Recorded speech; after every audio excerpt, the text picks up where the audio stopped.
Welcome to Daily French Voyage. Activez la fonction de traduction pour une meilleure compréhension de l'histoire. Turn on subtitles for better understanding. Choose subtitles in your language. Écoutez, je vais vous raconter une histoire. Une histoire de ma vie qui a commencé par un jour de pluie. C'est l'histoire d'un été mémorable, plein de petites aventures et d'une grande découverte qui a changé ma perception du monde.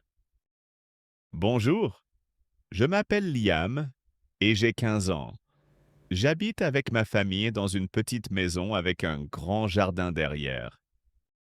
Mon frère Paul a 10 ans et il est toujours plein d'énergie.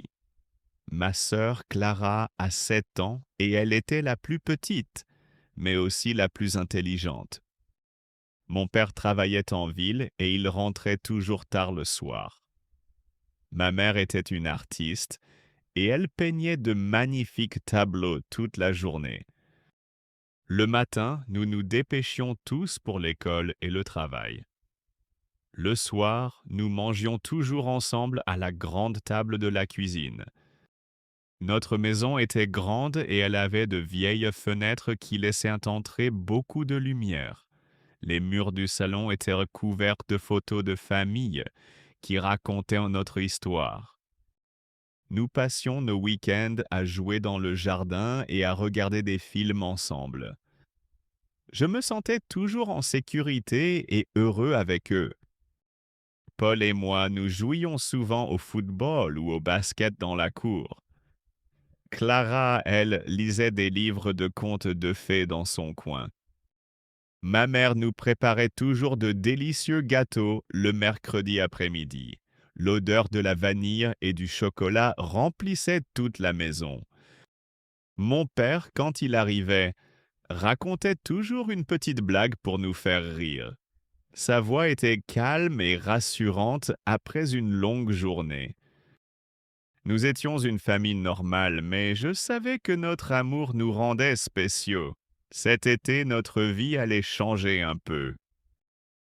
Un après-midi de juillet, le ciel était gris et il pleuvait très fort. Nous étions tous à l'intérieur, Paul et moi, et nous nous ennuyions beaucoup. Paul a eu une idée géniale et il a crié « Allons jouer au grenier, là-haut !» Le grenier était un endroit que nous avions très peu visité. Nous sommes montés les vieilles marches en bois qui grinçaient sous nos pieds. L'air du grenier était lourd et sentait la poussière. Il y avait de vieilles malles, de vieux meubles et des boîtes pleines de souvenirs. Nous avons ouvert une de ces boîtes. À l'intérieur, nous avons trouvé de vieux jouets, une guitare cassée et de vieux vêtements de mon père. Nous avons continué à chercher. C'est là que, derrière une grande armoire, nous avons aperçu quelque chose. C'était un vieux vélo poussiéreux qui attendait depuis longtemps. Il était vert foncé et il avait l'air très solide. Un pneu était à plat et la selle était déchirée. Paul a dit « Nous pouvons le réparer ». Son visage était plein d'espoir et d'excitation. J'ai regardé ce vélo et je me suis imaginé dessus. Je savais que ce projet allait être le début d'une grande aventure. Nous avons décidé de descendre le vélo, ce qui était très difficile. Il était lourd et nous avons dû faire attention à ne rien casser. Le lendemain, le soleil était de retour et nous avons sorti le vélo dans le jardin. Nous avons commencé par le nettoyer. Nous avons frotté la rouille avec une brosse et de l'eau. Nos mains étaient sales et nos vêtements étaient tachés, mais nous étions heureux. La chaîne était cassée et les freins ne fonctionnaient pas du tout. Paul et moi, nous avions besoin d'aide. Mon père est venu et il a vu notre projet. Il a souri et il a dit « Je peux vous aider, ce sera un projet de famille. » Il nous a montré comment remplacer la chaîne et comment ajuster les freins. Il expliquait chaque étape lentement et clairement. Nous avons mis des pneus neufs que mon père a achetés en ville. Le vélo semblait déjà beaucoup mieux. Ensuite, nous avons décidé de le repeindre pour lui donner une nouvelle vie. Nous avons choisi une belle couleur bleu clair. La peinture était difficile à appliquer sans faire de bulles. Paul faisait attention à chaque petit détail. Le vélo avait une selle neuve et un petit panier en osier à l'avant. Quand nous avons eu terminé, il était magnifique. Nous avons travaillé dur pendant plusieurs jours, et je comprenais maintenant le vrai sens de l'effort. Nous étions très fiers de notre travail. Enfin, le grand jour était arrivé, un samedi après-midi. Je me suis assis sur le vélo et je me suis senti comme un roi. Je n'avais pas peur, je sentais la liberté.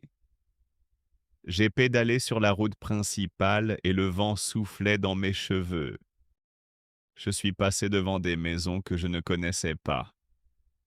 Tout semblait nouveau et différent sur le vélo. Je suis allé jusqu'au parc où je jouais d'habitude. Les arbres semblaient plus grands et les fleurs avaient des couleurs plus vives. Soudain, j'ai vu un petit chien qui courait et qui jouait avec son maître. Il avait des oreilles longues et des yeux joyeux. Le maître était une vieille dame avec des cheveux blancs et un sourire doux. Elle a crié « Salut, mon jeune homme !» Je me suis arrêté et je lui ai dit « Bonjour ». Elle a caressé le chien. Elle m'a raconté que son chien, Félix, adorait jouer au parc. Je me suis rendu compte que je ne connaissais pas cette dame. Nous avons parlé pendant quelques minutes de la météo et de mon vélo. Elle était très gentille. Cette petite rencontre m'a fait réaliser que le monde était plus grand que ma maison. Les aventures nous attendent partout. La semaine suivante, je suis parti pour une nouvelle exploration avec le vélo. Je me suis éloigné du quartier où je vivais. J'ai suivi une petite route qui se trouvait derrière le marché de la ville. Je ne savais pas où elle menait. Après 5 minutes, j'ai vu un petit chemin caché entre les arbres. Il était un peu étroit, mais parfait pour mon vélo. J'ai pédalé lentement et j'ai aperçu un vieux pont de pierre. L'eau coulait tranquillement en dessous. Le chemin menait à un petit jardin secret avec une fontaine et des bancs. J'étais le seul. Soudain, j'ai vu la même vieille dame que j'avais rencontrée au parc. Elle était assise sur un banc. Elle m'a souri et elle a dit « Ce fut mon endroit préféré quand j'étais enfant. » Je lui ai demandé pourquoi. Elle m'a raconté que son grand-père avait construit ce jardin. Elle expliquait qu'il y avait un petit arbre magique ici. Elle a pointé un grand chêne et elle a dit qu'il écoutait les secrets. Les enfants venaient pour lui raconter leurs rêves. J'ai été très ému par son histoire et je me suis assis à côté d'elle. Elle a partagé ses souvenirs avec moi. Les semaines ont passé et je suis retourné au jardin plusieurs fois avec mon vélo. J'ai vu la dame et je lui ai parlé de ma vie. Elle était comme une grand-mère pour moi, avec son sourire et ses histoires. Je sentais une connexion spéciale. L'été se terminait et l'école allait recommencer. J'avais le cœur lourd, mais aussi plein de beaux souvenirs. Le vélo était maintenant un symbole de ma liberté et de mes aventures. Il était plus qu'un simple objet. J'ai découvert que de merveilleuses aventures se trouvent à portée de main. Il suffit d'ouvrir les yeux et d'être curieux. J'ai appris à ne pas avoir peur des sentiers inconnus et à parler avec des personnes différentes. Les rencontres étaient toujours une richesse. Je me suis assis sur le vélo une dernière fois et j'ai regardé le soleil se coucher.